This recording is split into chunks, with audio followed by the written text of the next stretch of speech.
Hey, it's Jordan with Status Coup. We are live late night on the East Coast here with our wonderful, incredible, courageous reporter, JT Siskowski. You're probably on hour 18 of the working day, so we're not going to keep you all night. But we are, let's start by saying the obvious and welcome to all of Midas Touch. And your incredible viewers watching. We're co-streaming on Status Coup and Midas Touch. So I believe they call you the Midas Mighty. Thank you for having us. And thank you to Ben and everyone at Midas. This partnership has been incredible. It's really, we're so appreciative to have such a massive platform value the on-the-ground reporting we do.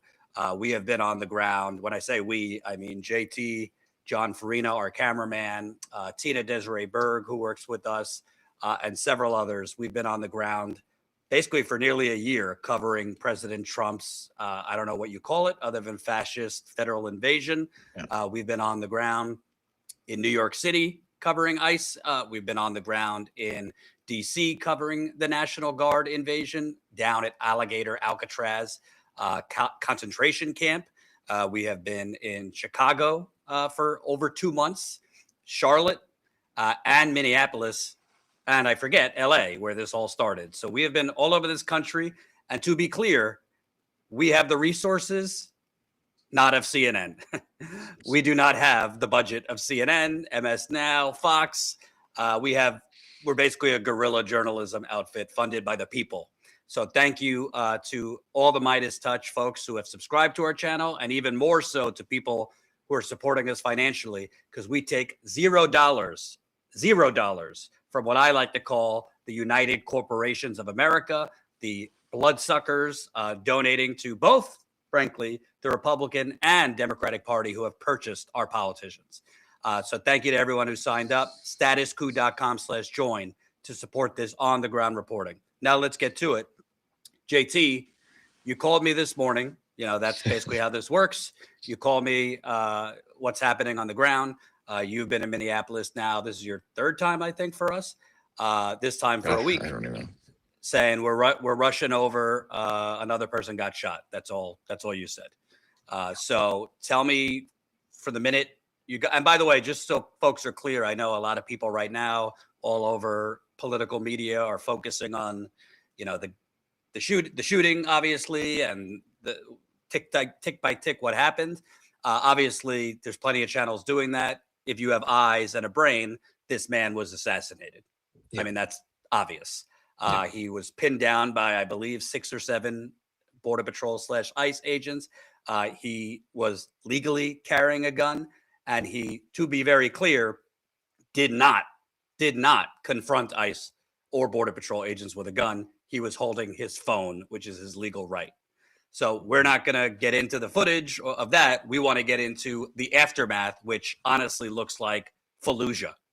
Yeah. It looks like a third world country, no disrespect to those countries, many of which we've invaded. And literally you and John were ducking, and I don't say this dramatically, for your lives today. Yeah. So yeah. You get to the scene. Before we start playing some of the clips, because some of you watching might not have seen it, what do you first see? As far as I could tell, because I had CNN and MS Now on, we were the first ones live of national networks. Yeah, we were on the scene very early. And in fact, I thought getting over there that we were late to the game, so to speak, meaning just that John and I didn't see the initial reports of shots fired that were coming through some of these signal chats that have been much discussed, that the activist community here in the Twin Cities area is using to coordinate and talk about immigration enforcement agents' operations in the Twin Cities. The initial reports that were put into those chats, I missed. And John was getting ready for the day, and we were about to go out, and then suddenly John comes into the room and says, "Hey, have you seen this?" And, you know, at that point, it was immediately out the door. We got down there. we were able to park like right And next to the. I'm sorry to interrupt, but I just want to take people kind of behind the scenes because, Yeah. as humbly as I could say it, we are one of the only national Yes. independent, keyword independent. We don't have any funding from United Healthcare. We don't have any funding from Goldman Sachs, the remaining Koch brother, any of the corporate vampire vultures purchasing our government and the corporate America. But I want to be clear, you guys thus far, it's basically just this chaotic game of whack-a-mole Yeah. you guys do on the road.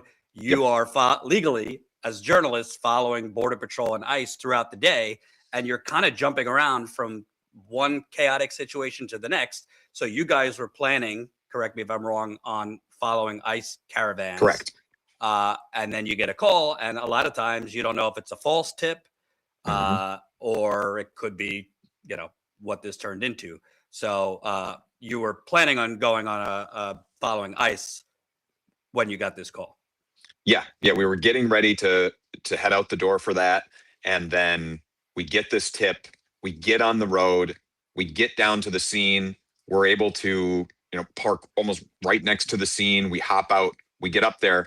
Our incredible cameraman John Farina was so on the ball. He just had all of our equipment prepped in the car on the way over, and he hopped out and was nearly ready to go live.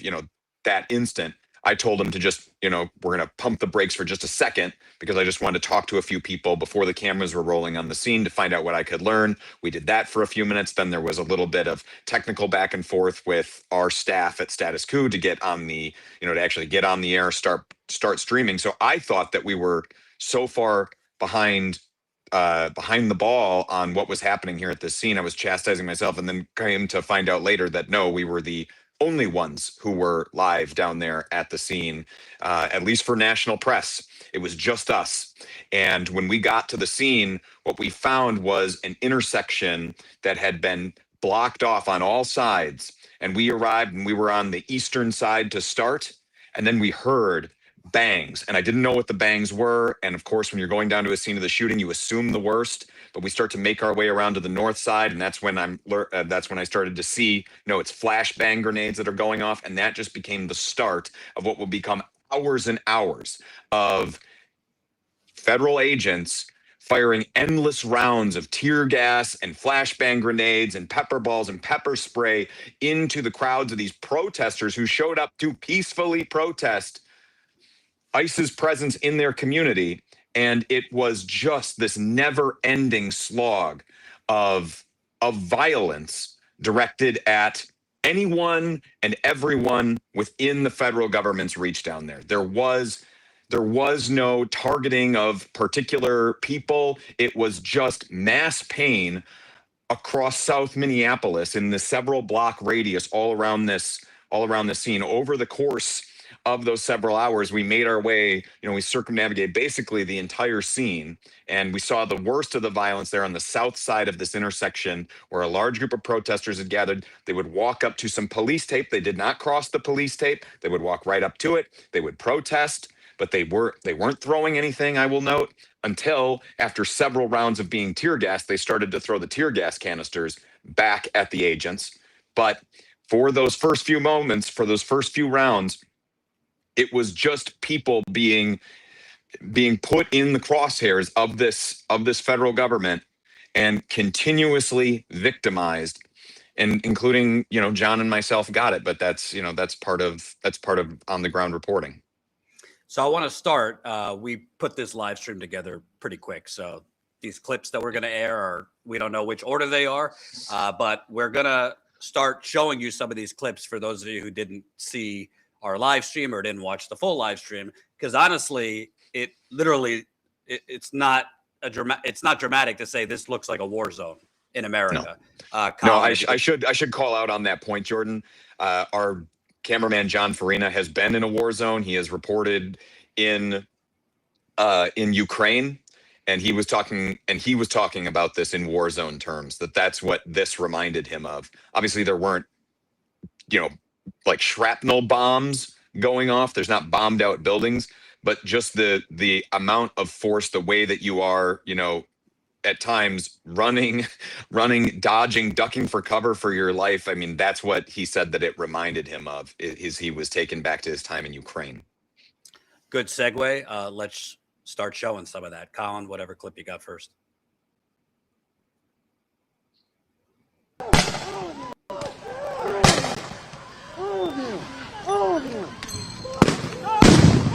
Flashbang grenades are going off here in the crowd, and the federal law enforcement are kicking tear gas canisters closer to the protesters. Get this side.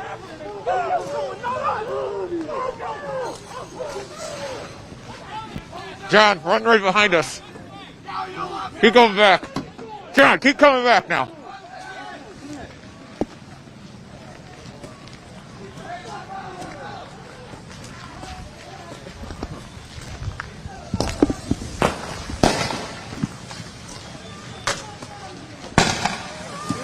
Yeah, we gotta get out of here.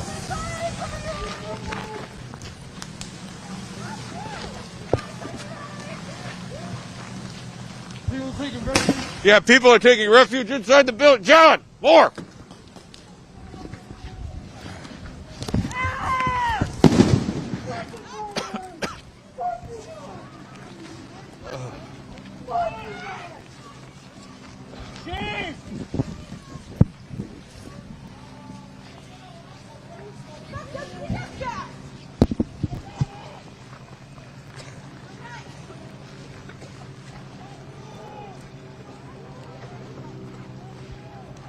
Okay? I'm alright. How are you? Alright. It's fucking bullshit. I just gotta say it. The continuous firing. I'm okay. I'm okay. Thank you. I'm okay.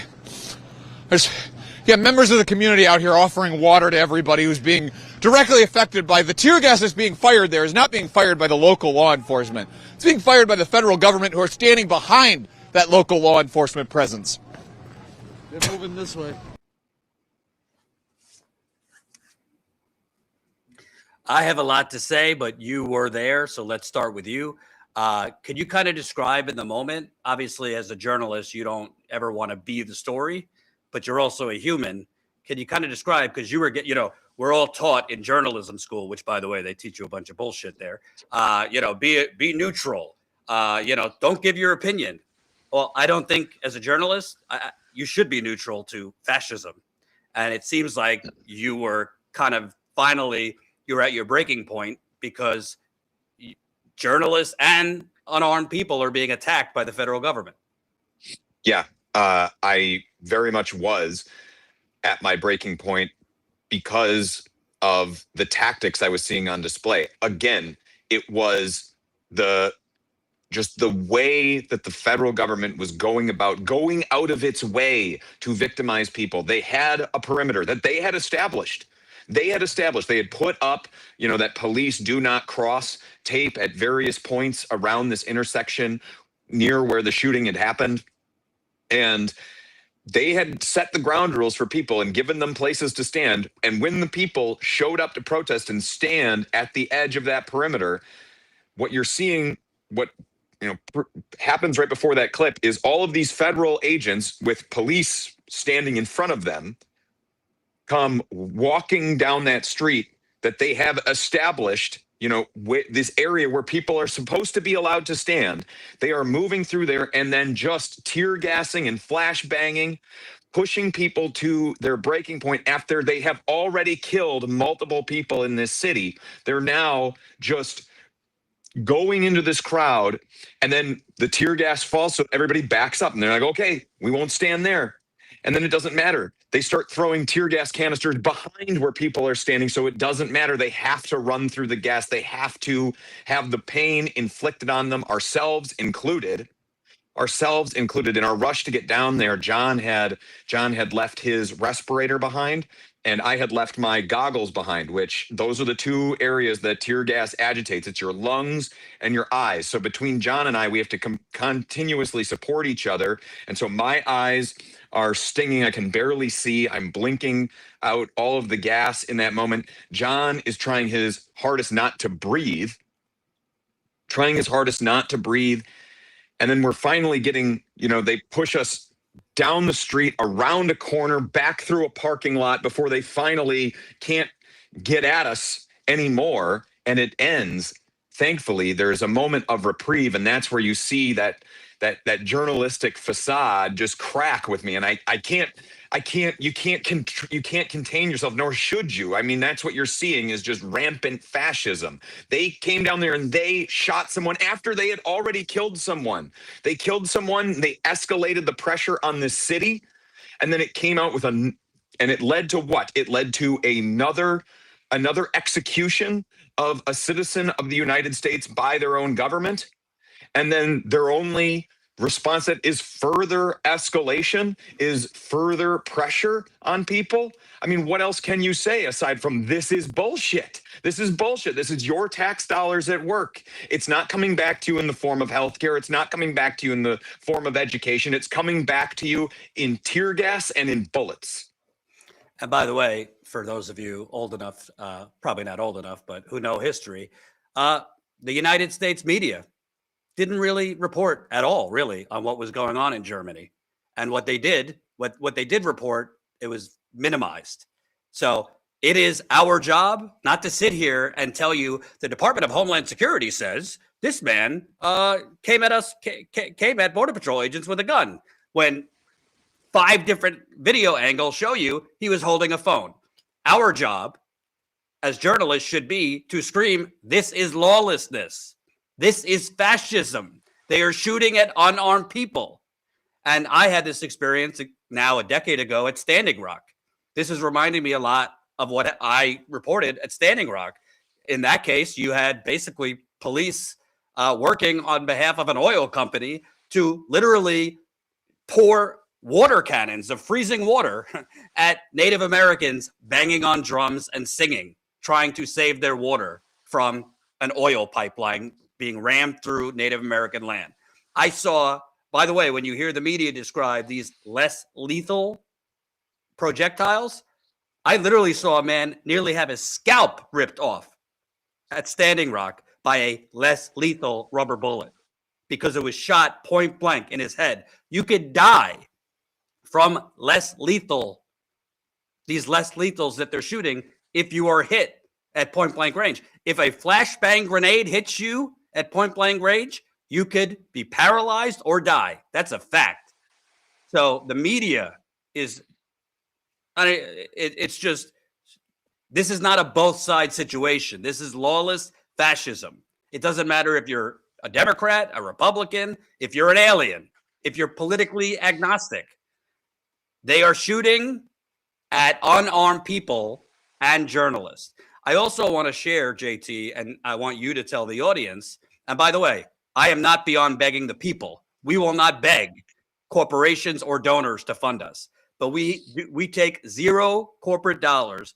And this reporting, full disclosure, we're spending about $10,000 to $15,000 a month to be on the ground right now in places like Minneapolis, before that Chicago, travel, flights, hotel, rent a car, gas, food, safety equipment. You guys have spent a lot, rightfully so, on safety equipment. It costs a lot of money, and a lot of money to do this independently. So if you can't, it's okay. But if you can, in the audience, you could support us for as low as $5 a month. That's statuscoup.com/join. I want to remind the audience of a few things before we go to the next clip. It's minus 10 degrees out. Yeah. It was minus 10 degrees while you were out there. Our cameraman, John, who is very humble and he won't complain publicly, his fingers are not working while he's holding the camera because his fingers were nearly frostbitten a month ago. For those of you watching, if you remember a month ago in Minneapolis, there was a clash where ICE agents were literally trying to freeze to death a construction worker on a roof. Protests erupted. It was sub-zero temperatures there. And our cameraman, John, he had gloves on, but to operate the camera, he had to take the tips off of the gloves. Well, he was live for us basically for 3 to 4 hours, and his fingers turned black.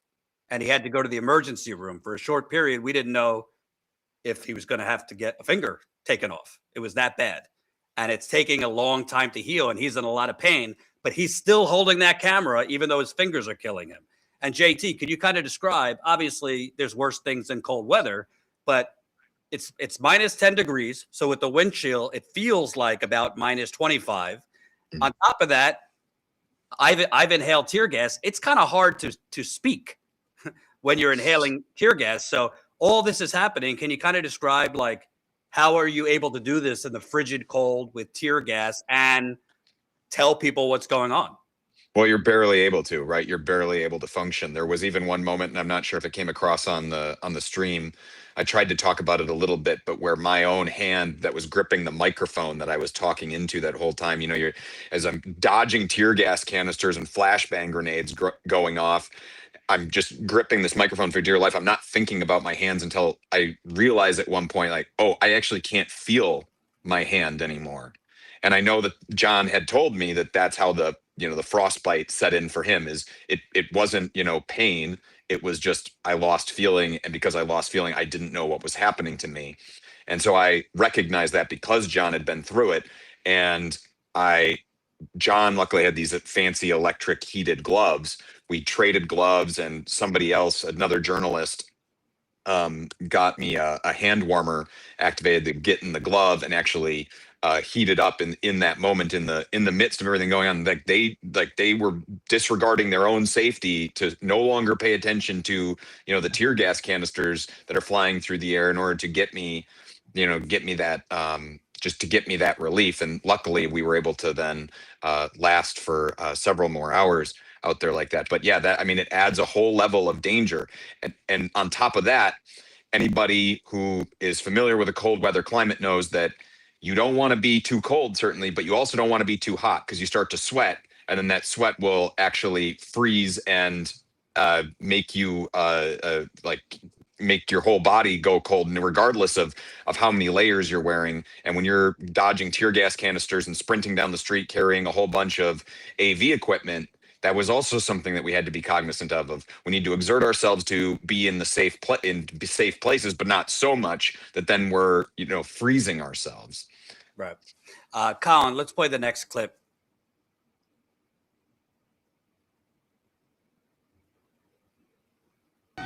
Do you feel good about yourself? Do you feel good about Maybe yourself? Colin first to death himself. Colin, you there?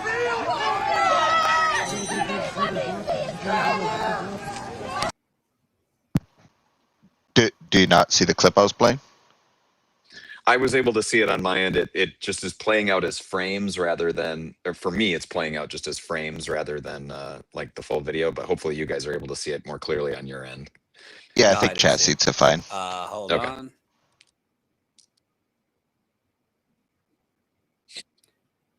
Colin, are you seeing JT frozen? No, that's just you. Yeah, just you, Jordan.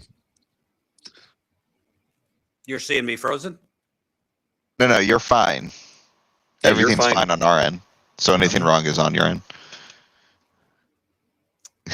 Okay, Yeah, I'm not seeing the video play, so I'll just refresh your page. I'll add you back in while I play the video. hold on.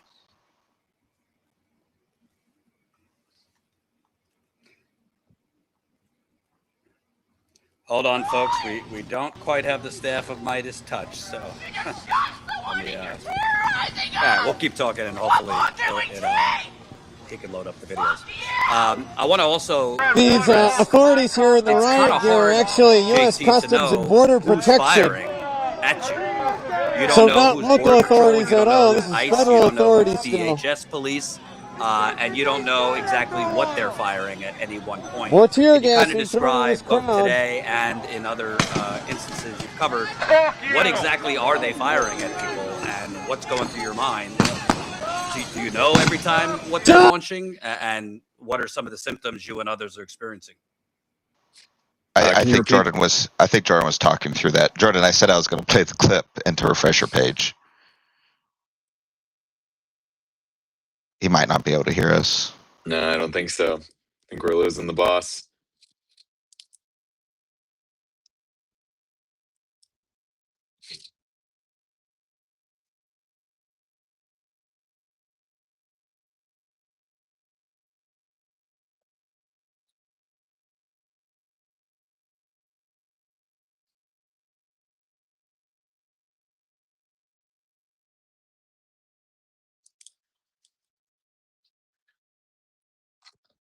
Apologies to all of you watching at home here. It's been quite the day for us and certainly for myself here. As we try to navigate these many hours that we've been working and You see me? exhausting ourselves. I do, Jordan. Hopefully you're able to see and hear me as well. All right.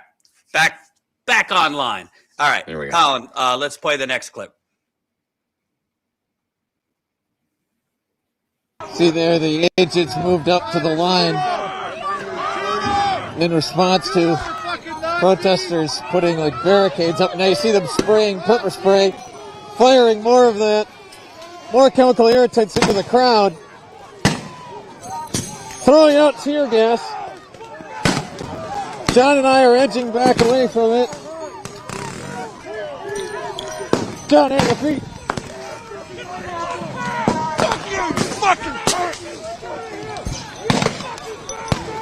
We're making our way back.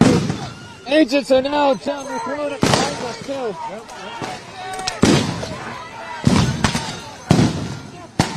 See, agents are firing the tear gas here behind the protesters as they back up. They have to retreat through clouds of tear gas.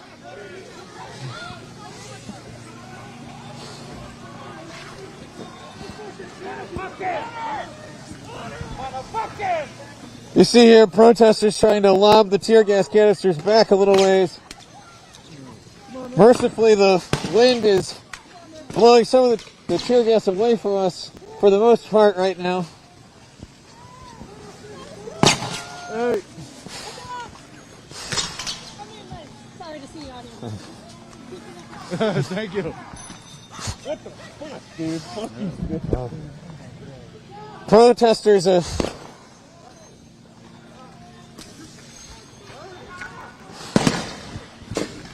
hearing those bangs go off. Those are just further tear gas canisters being fired. I know. Some of the what I'm hearing is what we were just told by a fellow reporter who we're out here with. Just ran up to us and told us that the federal agents are actually actively leaving right now.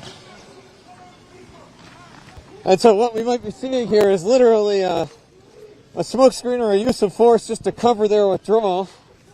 I have to verify that for myself. So one of the protesters just walked up and pointed out to me through the smoke, whew, as I try to squint through it myself, and it stings your eyes, but that the agents are pulling back into vehicles right now.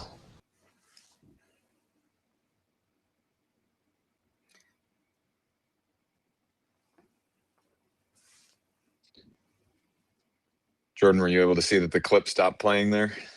Yeah. Perfect. So I'd like to ask, we hear from the right wing, these are the rioters. All I see are people running for their fucking lives. Can you describe in the moment what's going on? I mean, we see the flashbang grenades, which sound like bombs, but it seems to me they're just like pepper spraying people for no reason, tossing tear gas canisters for no reason, with zero threat against them, the agents. That's what it felt like to stand there, is the tear gas canisters, the pepper spray. There were a few occasions where agents actually picked individual people out of the crowd and started chasing after them specifically. But so far as I could tell from, and I'm there, I'm on the ground, I'm looking at everything happening just feet in front of my face, I could not tell any rhyme or reason to why the agents were using force other than it was just at their disposal because they could, and because they seem to have a power trip fantasy, because one or two canisters of tear gas is probably in those confined streets that were in there, probably is enough to get the crowd to move back. But they would throw, I mean, a half dozen or more at a time. And at a certain point, after hours of that, like John and I were just wondering, are they going to run out? Is that what's finally going to bring this scene to an end? Because when it goes on and they use so much, you don't understand why. I mean, that's almost like what you're praying for, is just that they're going to run out, so that way we don't have to continuously do this. That, yeah, they would just advance at random, chase people back to random points. I saw them back that crowd up to various distances. It didn't seem like they were trying to maintain any sort of real perimeter.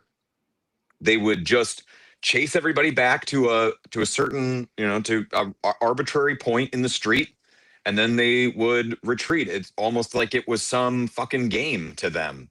It seems to me they're playing out like their fantasy Call of Duty on the streets of Minneapolis. Yeah, I mean that's absolutely what it was. I mean, you even saw like some of the agents, like I don't know if celebrate is really the right word, but certainly relish in the moment when they would, throw a particularly well-placed tear gas canister or the like, or shoot somebody up with pepper balls. There was also one strange moment where an agent, again, when they advanced to arbitrary points, they pushed John and I back into this parking lot, and we're standing there with a couple of other people from the press right across from this agent. And the agent turns to us and offered us hand warmers in this bizarre, like, you've just been tear gassing us. In fact, there was even one point where John and I were actually like penned in a parking lot, and there's tear gas on both sides, agents on both sides, where we have nowhere to flee to. We're just forced to stand there and hope that they don't decide to arrest us. Like, that's the kind of thing that we're going through for hours and hours out there. And then all of a sudden you have an agent like come up to you and be like, do you guys need hand warmers? Like, free hand warmers with your fascism, complimentary hand warmers with fascism, and acting as though like, hey, we're the good guys here, right, media? Be sure to, advance the DHS's talking points because we're the good guys here. Look, I'm offering you hand warmers. Meanwhile, the community is doing the same thing on the other side, offering hand warmers, water, food, shelter. There were neighbors who were dropping water bottles out their window, ushering people inside of their buildings for refuge, and aren't inflicting that pain on people. But the federal government wants to act, or this agent wants to act as though that just, doing this one simple act of kindness makes up for the fact that they are shooting and killing people on the streets of Minneapolis. Hand warmers with your fascism. Put that on a bumper sticker. Yeah. I want to ask you if you could kind of describe as best as you can, because I think it's important to kind of put a face to, I guess in this case, the resistance. I mean, I've always found that term a little cheesy, but can you kind of describe the actual protesters themselves? They seem to me not to be intimidated. Obviously, we're human, so you're going to run if you're being shot at with grenades and tear gas, but they seem very, very courageous. They seem very, very refusing to back down. What were you seeing? We couldn't see everything on camera in those protesters and how they were responding to this attack. Yeah, I think I remarked on it several times during the stream of just the bravery that was on display from those protesters. When you had seen people being, tackled to the ground, arrested, or detained by the federal government, when you saw them using so much force against people, that crowd, every single time, even though you know that the federal government at some point is going to just have that violent reaction, they would still walk back up. And this is a federal government that has demonstrated the willingness to use lethal force on these people. They had done it earlier today, and yet this crowd still would walk back up to that police line tape. They would not cross it, but they would walk back up to that police line tape and stand there, and sometimes put their arms up in signs of nonviolence. They would kneel down on the ground and obviously do the chants and such. When you ask me to describe, what this protest or resistance movement looked like, my first reaction was to be like, oh God, how do I even begin to do that? Because it is so diverse. I mean, it is a cross section of life. I mean, there were times John and I captured images on our camera of a woman who had to have been in her 70s being helped out of the clouds of tear gas. I watched somebody in a wheelchair bravely try to cross that police line tape, first asks to be allowed to cross the road. When the agents let them through, then they try to turn and go up the street closer towards the scene of the shooting, and agents have to like physically stop the wheelchair and actually like push the person then out of that scene. I saw somebody with a cane and wearing a full a gas mask. I saw people, people who had to be as young as teenagers out there, but also, like I said, into their 70s and all walks of life out there. I mean, this really is truly a cross section of America that was standing on one side of that police line tape, and on the other line was the government there to try and intimidate and punish Americans for just having the temerity to stand in their streets. And I'm curious, and I'm not even asking this just so I could shit on them, which I do like to shit on corporate media, but faces. Obviously, there was a cloud of smoke, but for the most part, while you were there, it seemed to me in watching, I didn't see like in real time a lot of the major networks live when we were live. I saw them later kind of show up, but were you seeing like more media show up as the hours went on?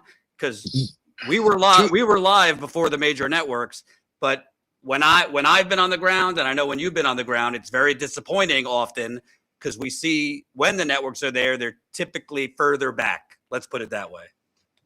Yeah, and here I have to rely on another reporter, my wife, who gave me a little bit of background after we were done being live, and I called her just to let her know that I was safe. I did see some other press show up. There was one TV camera that was there, and then there are several, and this is true at a lot of the scenes where we're at. It's usually the independent media who's actually there on the front lines showing the stuff of what's happening on the ground. And there were, yes, several independent photographers certainly that were there on the ground. Not everybody is, prominently displaying what news outlet they're with. So I hesitate to say like, oh, this outlet certainly wasn't there or was, because I just don't know. But from what my wife said is her parents, who are conservative, had News Nation on in their house, and my wife was visiting them today.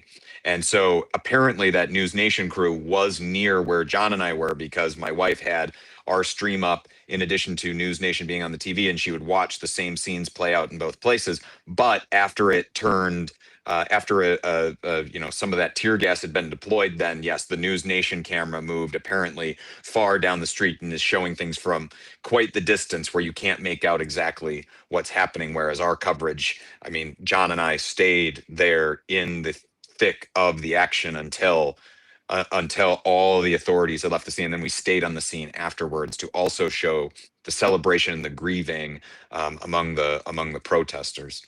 I brought that up not merely to kind of, brush off our shoulder. And frankly, please support us if you can. Again, we are independent, and we take $0 from the big banks, the fossil fuel companies, big pharma, big real estate, Silicon Valley, the military industrial complex, et cetera, et cetera. But I think it is accurate to say this type of brutality you don't get to see on major network news. They don't tend to show this level of brutality. Often they kind of show up to protests and they pop in and come out, or they kind of shoot it in a way where they're showing the police more than protesters being gassed.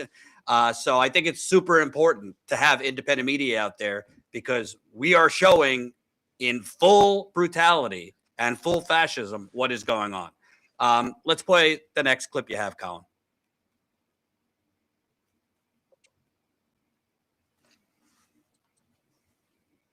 They're tackling somebody in the street, piling on him and arresting him.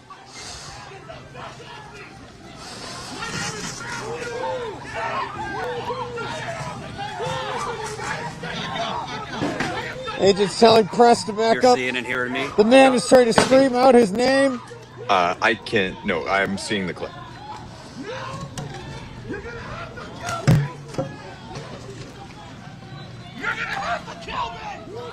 JT, put the microphone, direct the You're gonna have to kill me! I have done nothing at all! I have done nothing at all! I have done nothing at all! My name is Matthew James! Obadiah Allen! I'm a United States citizen!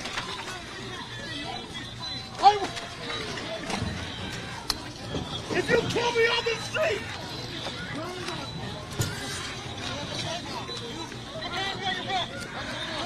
They just sprayed pepper spray directly into the man's face. You're gonna kill me! That's what you want? You wanna kill me? You wanna kill me on the street? You're gonna have to fucking kill me!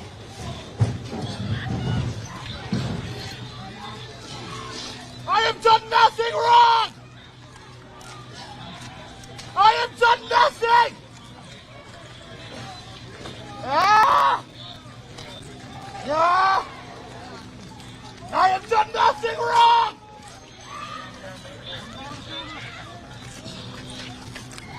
Ah! I have done nothing! And I have since done some more reporting on that man that we just saw arrested there, who he was. He is a local artist here in the Twin Cities area, known in the Twin Cities area, who goes by Nerdy, and that's NUR-D. But he is a known face here in the Twin Cities area, and some of those things that he was yelling at times directly into our camera, I think are going to live with and haunt me for a while, especially some challenges that he issued to the media, like including saying, like, as he's being hauled away in a pickup truck, saying you just stood there and took pictures, meaning you didn't help me. And of course, we're there to just see it and document it, but his words will continue to ring in my ears, because at what point, do you stand up and try to do something? I would like to think that our roles here as journalists are to inform the masses, to present them what is actually happening on the ground, so that they can act and hold their leaders accountable. That's our role there. But in those moments, you do feel that you feel you're a human being first. And John and I, during some of those tear gassings and rounds of flashbangs going off, as we're trying to get ourselves to safety, there are people there that are struggling to breathe or to see, and we would try and help them to safety as well, because at a certain point you are just a person. I want to point something out with that interaction, and I've been following up too. As far as we know, he's been detained. As of this hour, I don't know if he's been released, but physically he's okay. But there's something you didn't see in that particular clip.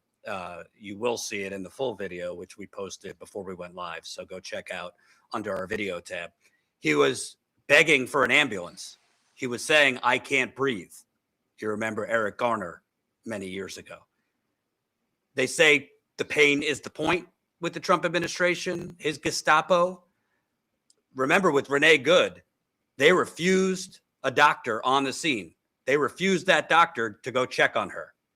And she still had a pulse, according to the reporting, for as much as 8 to 10 minutes after. And they refused a doctor. They refused her medical care. In this case, JT, you were hearing it, him saying, "I can't breathe. I need an ambulance."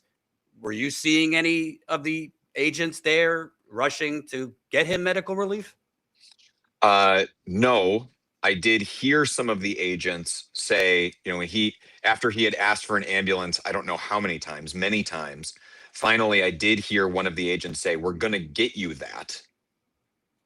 But it was basically a negotiation. It's like, if you want an ambulance, you have to submit to us and do exactly as we say, and then you will get medical care. If you want medical care, then you have to allow us to arrest you, detain you, haul you off to We're not telling you where. You have to allow us to dogpile you, to manhandle you, to throw you in the back of this pickup truck, and then, or just voluntarily march off with us to somewhere, even though we have already demonstrated our willingness to kill people here in Minneapolis. So if you want that medical care, you better fucking do what we say. I'm curious if this was going through your mind at all. I mean, literally, there's horrifying stories about literally they're accepting people into ICE and Border Patrol due to AI error. That, like, it's just, there's no vetting. There's really no background checks. AI made a mistake and they accepted hundreds of people. So these people, as Emperor Trump would say, they're not sending their best. I'm watching that and I'm thinking, Jesus Christ, at any minute they might shoot this guy. I don't know if that was going through your mind, but like, they just killed another person out like an hour or two before that. Were you at all watching that, wondering, like, it's calm now, but could this turn deadly any minute? It was on my mind every single second that I was out there. Before John and I went live, there was a point where we were making our way from one side of the scene to another. And as we're walking, I heard booms. And at first, I would later learn that those booms were the sound of flashbang grenades going off. But in that moment, what I thought was, they're shooting more people, or the people of Minneapolis are shooting back. And that was my first thought. And luckily, that was not the case. The city of Minneapolis showed, I think, heroic restraint today, given the corner that they have been backed into by the Trump administration. But yeah, when that man was on the ground, he was saying, you're going to kill me, over and over again, because that fear is so palpable and so real. And again, I am a human being. I have a 5-month-old daughter at home. The thing that I'm thinking that entire time that I was live is just, I need to make sure I get back to my wife, and I need to make sure that my daughter grows up with a father. And that's what's going through my mind, even as I'm trying to narrate everything, dodge everything, make sure John is safe. Like, that is the thought that's happening on repeat inside of my head, that I'm worried that those agents, because they were out there with long guns. Especially when we first showed up. It seemed like the scene that we spent most of our time at, eventually those agents with the long guns, from what I could see, eventually disappeared. I'm not sure where they went. But they were out there with long guns, and I just kept thinking, am I about to see something truly horrific out here? Thankfully, that did not happen. I want to make a point. JT was the one out there today, and he's been out there for us for months. But I think it's so important, the audience watching now, we just live in a sea of bullshit. I don't know what other way to put it. Everybody and their mother have a YouTube channel and a podcast. Everyone's an influencer. Everyone, between TikTok and podcasts and Substacks and YouTube, 99% of the people out there, even some I like, they're sitting in a studio bloviating out of their behinds. Some, I'm not saying you have to be on the ground to have value. I think Midas Touch, they're not on the ground and they do amazing work. But I want to make a point. It's not dramatic to say JT and John, JT, our reporter, John, they're risking their bodies to be out there. And we do not have the funding of corporate media. And trust me, they're not, as much as I'd like to pay you more, they're not getting paid what Anderson Cooper is being paid.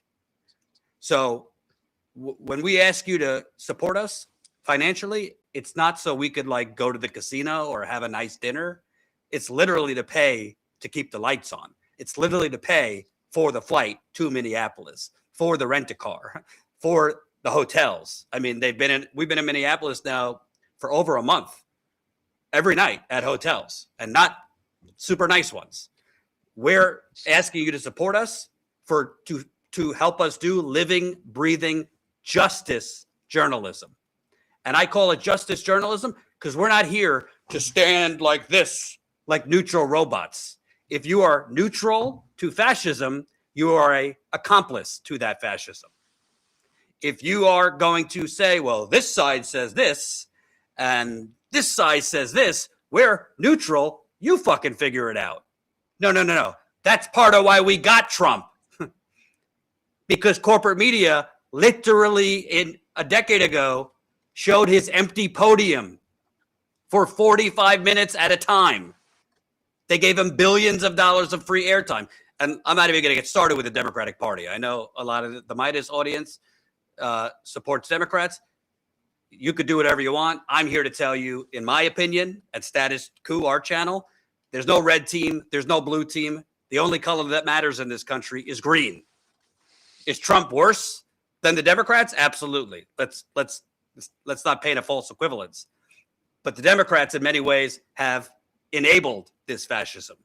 And to be clear, 7 or 8 Democrats before Alex Pretti was murdered today voted to continue funding this Gestapo. 7 or 8 Democrats voted to provide funding for ICE and DHS.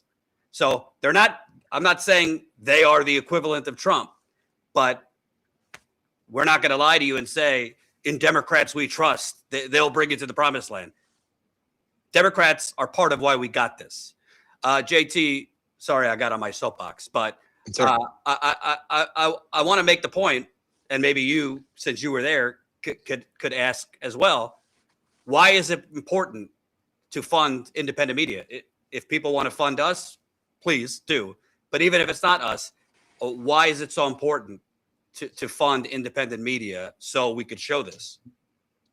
I've worked in corporate press. I was a local TV reporter. It probably still comes across like quite a bit, probably when I am live at these scenes, that I am not, still leaning so much into my emotion and the newfound freedom that I have in reporting for an outlet like Status Coup that allows me to actually show what is happening on the ground. But I've seen the way that they work, and I know that the way that this will be framed.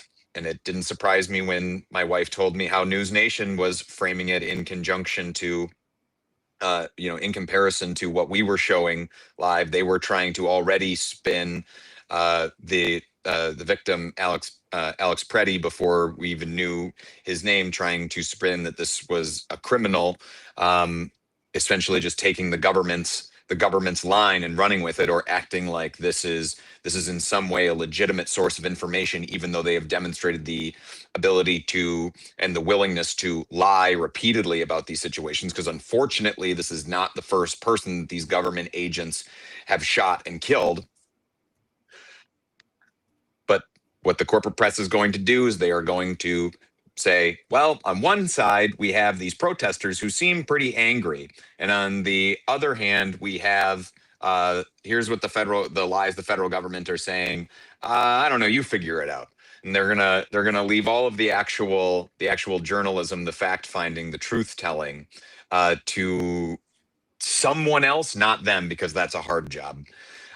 So that's why it's important to support independent media, because we're actually there. We actually put our bodies on the line to be able to show what these scenes are really like.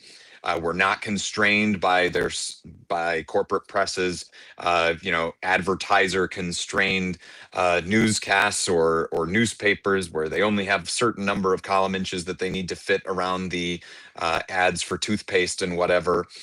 We can talk for as long as we need to get the full truth out there. And then we don't have to be beholden to that corporate influence in telling that truth. We can say exactly what we see without worrying about making an advertiser mad. Because we don't have any advertisers. I also want to tell the Midas audience, and again, thank you to Midas Touch, the Midas Mighty, as they call it. You remember that historic image on January 6th of Officer Daniel Hodges, his Capitol Police officer's head rammed into the door he's crushed like a sardine by a mob of Trump insurrectionists? That image was brought to you by Status Coup, our cameraman, John Farina, who was there today.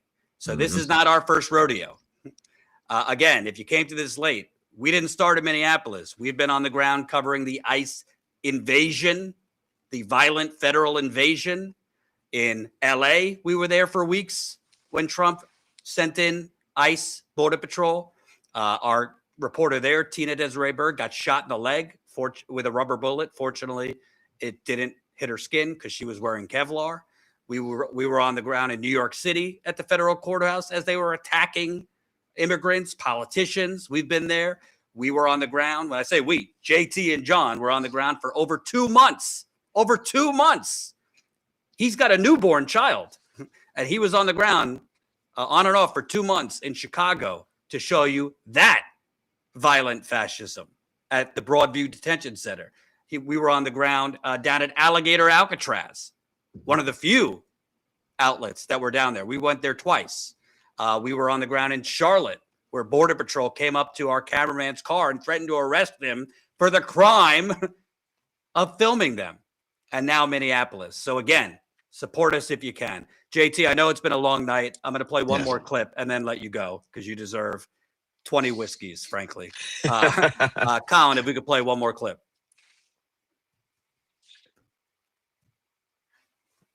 And we're getting shot at again. We're showing off here in the crowd. John and I are making a beeline out of it.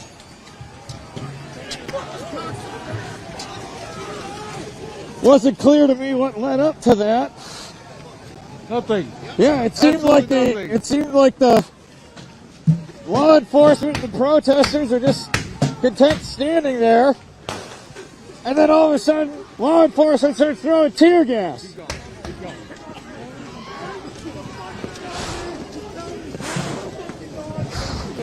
Yeah. Over here.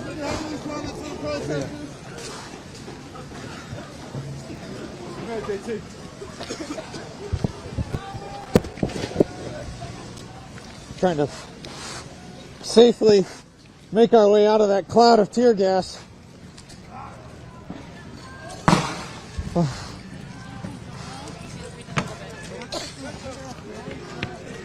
You see, when agents use tear gas, when authorities use tear gas, they tear gas everyone, including the elderly. I mean, it affects entire communities. There's another one. We're looking at agents throw even more out now. I keep saying agents, these are not the federal government. This is local authorities who are doing this. Let's get out of here. John and I are backing up down the street here. Just trying to make sure that we're staying a safe distance. It looks like authorities are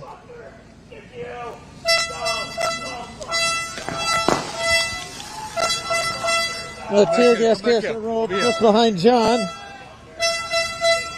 We're trying to keep ourselves off to the side. We're behind a car taking shelter.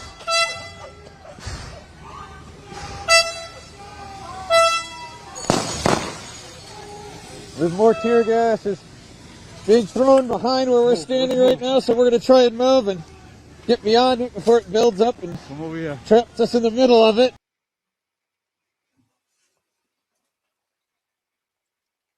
So yeah, there is that's from the very end of the violence out on those streets. And that round of tear gassing was actually courtesy of local and state police who were out there securing part of that scene. And there you see that I'm not ready when that tear gas is deployed. I even asked John at some point because after all that tear gas had been deployed, because I asked him what prompted that. Was there something with the crowd or something? And he said, no, they just did it.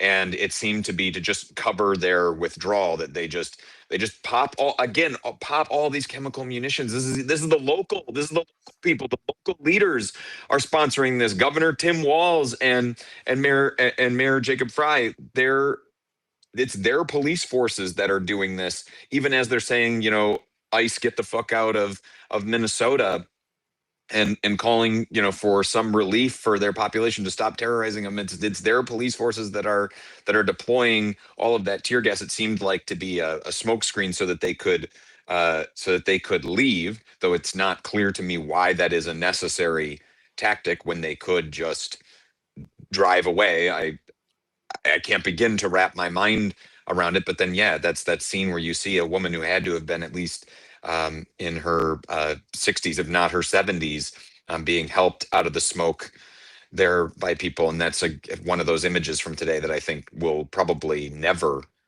leave me. My last question for you, I think when all of this is going on and this chaos, what does Trump and his sycophants like to call it? Flood the zone, just with nonstop insanity, lawlessness, Doge, cutting Medicaid, cutting food programs, handing the government to Elon Musk. But I think what gets lost in this, beyond the tear gas, beyond the grenades, when you were just interviewing folks yesterday at the general strike, there's actually a real crisis going on in America.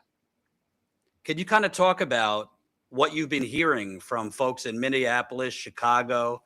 Because as horrible as the violence is, people are working 3 jobs. Mm-hmm. People are having to choose between medicine and groceries right now. While those things are going on, while healthcare rates are doubling, the president of the United States and his mass vigilante stormtroopers are declaring war on Americans when Americans right now are just struggling to kind of stay afloat. Can you kind of talk about what you've heard from people in Minneapolis about the real crisis going on? Yeah, it's something that in our on the ground reporting, as we're reporting on this encroaching fascism in the United States, one thing that I have been asking people in first in Chicago, now in Minneapolis, this recurring question is, if rather than spending these billions upon billions of dollars on these on this secret police force, on this Gestapo, on this partisan army that exists, that is ultimately only answerable to the president, instead of spending that money on brutalizing your communities, what are ways the federal government could spend that money to actually offer you relief? The answers I get back from people are always about addressing their just basic abilities to live in this country. They are asking for childcare for their children, something that is actually affordable, ideally universal. They are asking for cheaper, if not free, government-sponsored healthcare. They don't want to, feel the pressure of if I lose my job, suddenly I lose my ability to stay alive. They're talking about the prices of groceries. I mean, they're talking about simple, basic, staple things in their lives. They don't feel secure. They don't feel like they always have access to just the ability to live and to address their needs and their families' needs on a week-to-week basis. They just want the means and that sense of safety and security. And instead, what the federal government is doing is shattering that sense of safety on a daily basis.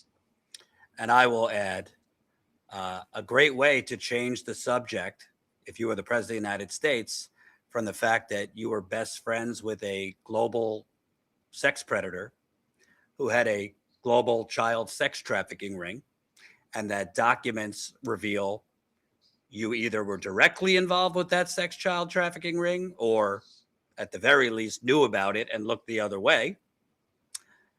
Not to mention, documents seem to indicate you've committed significant amount of financial crimes. One hell of a way to change the subject, possibly permanently from that, is to declare war on your own people. JT, my last question, do you see this from your perspective on the ground?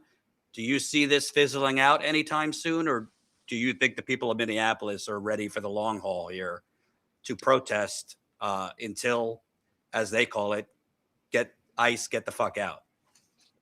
The only way I see this fizzling out in the short term, like some immediate relief for the city of Minneapolis, is if suddenly the federal government has a change of heart and removes all of its agents, if it decides that it has caused enough pain and suffering. Short of that, what almost every single person I have talked to on the ground has told me is that they will be in the streets for as long as it takes. They do not care if it is weeks, months, years. They're taking it one day at a time. They will continue to resist the Trump administration in the same ways that they have.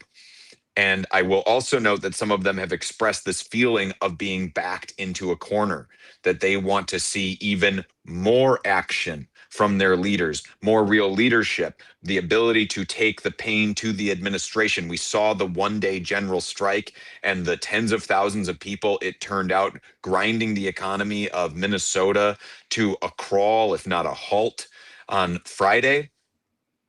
And now already you were seeing signs out in the street tonight, because tonight I went to a vigil turned march that went to the site of today's shooting. And there were already people who were holding signs up that said, expand the strike. That there is already people who are calling for broader action, whether that be in expanding to a nationwide strike or something more indefinite or protracted.